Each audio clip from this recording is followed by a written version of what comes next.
Hey, friends. Today on the podcast, I want to talk about speaking life. Here's what I know to be true. When we are encouraged, when we're positive, when we're optimistic, when we have great expectations, when we're in the right headspace, we get better results in sales, in business, in coaching, and anything else. And entrepreneurship can feel lonely. So what's really important is for us to be surrounded by encouragers, for us to be surrounded by people who speak life, who dream with us, who believe in our dreams, who believe in our businesses, who encourage us, who see us as the best of who we can possibly be. In fact, see us as better than we are yet, who can envision with us the very best version of who we can be, who believe in our businesses' dreams, who believe that we can do it. We talk about this in identity, which is a part of the internal art of influence that we teach at Faith2Influence. Who we believe ourselves to be has a significant impact on the way that we're received and the results that we get. And so if we believe that we are worthy, we believe that we're a great coach, we believe that we're a great salesperson, we believe that God has called us to good work and that we are capable, then we're going to get better results. Belief is so important. And one of the ways to increase our belief is to surround ourselves with those people who are going to speak life, who are going to believe in us and our vision and help us believe even more than we could ever believe on our own. And another key to this is to be the encourager. If you are the encourager, if you're the person who's speaking life into your network, into the people in your friend circle, in your family, if you're speaking encouraging words and life and positivity and optimism to people, then you will attract more encouragers. You will attract more people who speak life also. Let's be people who show up that way for our community. And here's the other cool thing. This is one of the secrets to success in sales and coaching, is to speak life. It's to encourage. Yes, we need to tell the hard truth at times. Yes, we need to challenge people at times. Yes, we need to discuss what's going to happen or ask the question, what's going to happen if we don't solve this problem? And help people see the things that aren't so shiny, aren't so rosy, don't feel so good. This, as a coach, our job is to help people reflect on the realities and the potentials of their future and to be thoughtful, because there's leverage in this. There's leverage in what we don't want to help us achieve what we do want. And so spending 5% of our time there is healthy. But we should spend the other 95% of the time encouraging people, believing in people. Oftentimes, the difference between somebody saying yes and making a big decision to purchase a coaching program, to bet on themselves, to go all in on their dream, is belief that they can do it. And so we need to encourage people. We need to believe in people. We need to inspire people to believe in themselves a little bit more. That's how we're going to have success in sales. It's a big part of it, but it's also a big part of being a great coach. Yes, we want to challenge people. Yes, we want to hold people accountable. Yes, we want to give tough love and courageous truth when it's necessary as a coach. And we must be encouragers. We must believe in our clients. We must inspire our clients. We must speak life into them and their goals and their dreams and their vision. Because what we need is a mustard seed of faith to move mountains. God tells us this. Let's be a part of giving people the mustard seed. Let's help people expand their belief just a little bit in themselves and in the world around them. There's so much darkness. There's so much pain. Let's be people who speak life, who speak light, who deliver God's love.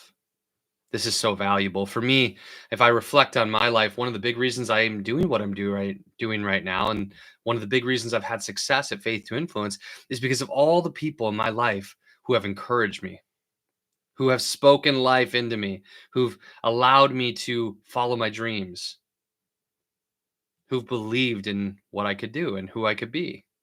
My parents growing up always believed in me, even when the evidence wasn't there. If I didn't get a good report card, my parents still told me I was smart. If I didn't do the right thing, they still believed that I could do the right thing.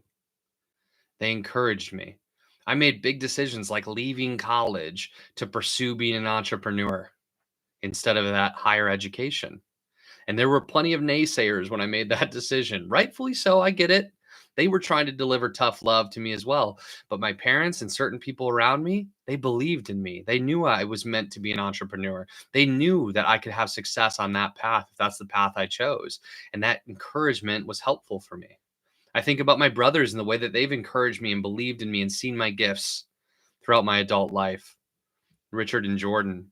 Richard specifically, I had a big conversation with him when I made my initial journey into entrepreneurship. I was still working for companies that had good structures in place. So there was like a safety in the kind of entrepreneurship I initially chose, working for companies like Cutco and then Mutual of Omaha and others, where I was part of a team and I had some safety. And at times I had salaries throughout my initial somewhat entrepreneurial journey, certainly sales journey in my 20s. But when I made a big decision to no longer work for somebody else's company, but instead to start Faith2Influence, to start my own, in that decision-making process, I remember talking to my brother and him telling me he believed in me. I remember calling him and Richard saying, man, I always thought you were meant for something more. I believe that this is the right choice. I love the idea of you going for it and doing something big and doing something meaningful to you. And he spoke so much life to me in that call and really encouraged me. I think about my sister, Linnea. Linnea always believed in me. She always encouraged me. She thought I was great. I thought she was great. Linnea passed a couple of years ago, and she's one of my best friends of my whole life. One of the most amazing people I've ever known. I miss her so much. As I'm recording this, today is her birthday. She would have been 45 today. I remember sitting in Linnea's kitchen talking with her and her just believing in me, encouraging me, giving me so much confidence that I could be successful as an entrepreneur, as a coach, as a leader, seeing me for the greatness that God put inside of me. Thank you, Linnea. I love you. I miss you. Thank you for encouraging me so much. I think about some of my first clients. When I was about to start Faith2Influence, I had a conversation with Andrew Mortensen, who is a longtime friend. And I told him what I was thinking about doing. And Andrew said, I want in for that. He said, I want to be your first client. He wanted to pay in full. He paid in full $10,000 for a year of working with me as a client before I'd even officially designed my program, officially decided on a price point, before I'd even officially launched. He was ready to make a payment before I could collect one. And I had to say, okay, give me a couple weeks to get my LLC set up and then collect the payment. That conversation with Andrew meant so much to me. He spoke life into my dreams. He believed in me. Mike Lanzetta, another early client, was a great encourager of me. He saw me for the greatness I had inside of me. He encouraged the vision of Faith2Influence and what I wanted to do. David Lee comes to mind as somebody who was an early client as well, client for years, a friend for life, and has encouraged me and spoken life into me. Teresa McCloy has been such a great advocate, such a great friend, such a great referral partner for me. She's believed in me since the beginning. Tommy Breelove, Chris Tuff, Dan Miller, great best-selling authors, empowered leaders, men who I respect so much, believed in me, spoke life into me, reached a hand down to me. I think about an in-between period in my business where my sister had passed and I wasn't at my best. I wasn't focused. I was in deep grief for over a year. And I think about the way Grace Setterberg and McCall Simon showed up for me in that season, in that challenging, painful season of grief. I think about my clients in my mastermind who stuck with me through thick and thin during the hardest times. Pressy Martinez, Laura Nizer, Mark Sieverkrop, the way that they encouraged me, the way that they loved me, the way that they received my leadership and valued me, and how much they encouraged me. I think about some of the clients I have now, Bethany Boring, Elaine Langford, Trent Booth, some of the things these clients have said to me, Jared Whitman, the way that they've encouraged me has been incredible. Aaron Havivian has been one of my greatest encouragers since I started Faith2Influence. He has referred me to literally hundreds of thousands of dollars in business, has meant so much to me, has really championed me again and again and again. I wish everyone could have a friend like Aaron Havivian, who would believe in me, who would trust me, who would introduce me to his network again and again, and how much that has meant to my business. I think about my current team members and how hard they work and how much they believe in what we're doing at Faith2Influence. People like Phil Card and Jewel Paban and Gina Locken and Adam Way and Ken Esch and Adrian Davis. The way that these team members show up for Faith2Influence, the work that they're doing, it encourages me so much. The fact that they want to be part of this team encourages me so much. I think about all of my sales school clients, all of my mastermind clients, all of our new Christian Coaches Academy clients. I mean, we launched the Christian Coaches Academy in early January.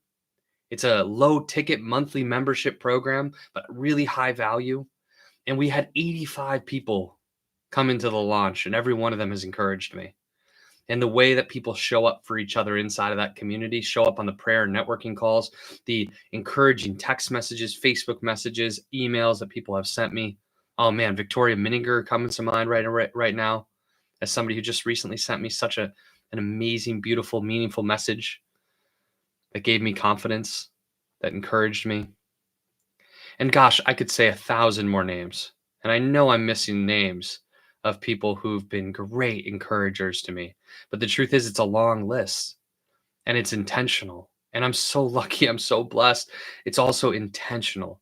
I surround myself intentionally with people who are optimistic, positive, fun, encouraging, who help me feel good so I can be at my best, who believe in me.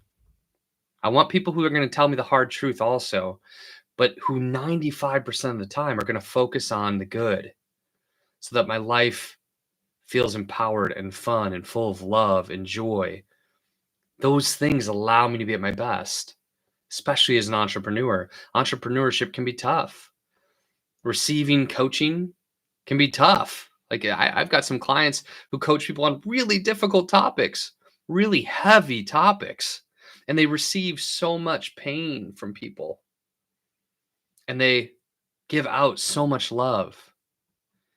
And if they find a way to do that day in and day out, to help people solve big problems, to help people process painful experiences, if they're able to do that day in and day out, pour out again and again and again, and receive darkness and pain over and over from so many clients, lovingly, willingly, without burning out, it's because they have great encouragers around them.